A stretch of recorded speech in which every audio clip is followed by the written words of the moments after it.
Bonjour, je m'appelle Thomas Liénard et je suis consultant data chez Telio. Je suis également leader de la communauté Faire sa part.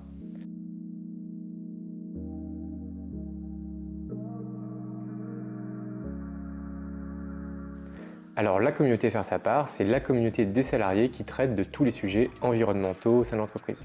Avant d'être une communauté au sens propre du terme, c'est avant tout des acteurs isolés qui ont pris conscience de ce qu'était le réchauffement climatique et des conséquences que ça allait avoir sur l'entreprise. Ils ont donc commencé par prendre quelques initiatives personnelles, partagées avec d'autres collaborateurs, et en fait la reconnaissance de la direction de ces sujets-là et de leur importance a fait évoluer ces initiatives en une communauté structurée. La direction a reconnu l'importance de ces sujets et les a propulsés au même niveau que les sujets technologiques qui sont vraiment le cœur de notre business. Ça a également permis d'impliquer un plus grand nombre de collaborateurs à participer. Alors l'idée de transformer ces initiatives isolées en une communauté, c'est de permettre à chaque collaborateur de s'investir tout en apportant du cadre et en inscrivant ces initiatives au sein d'un projet plus global au sein de l'entreprise. Alors chez Telio, on croit à l'initiative des collaborateurs.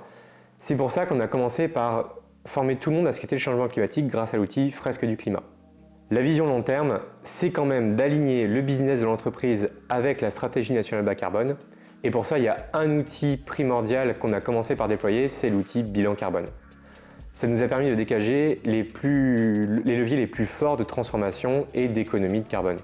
Deux actions concrètes en interne qui se sont dégagées tout de suite, c'est la prime mobilité pour les collaborateurs, afin de changer leur mode de déplacement jusqu'à l'agence ou chez les clients, et également l'interdiction de prendre l'avion si une alternative en train est plus pertinente.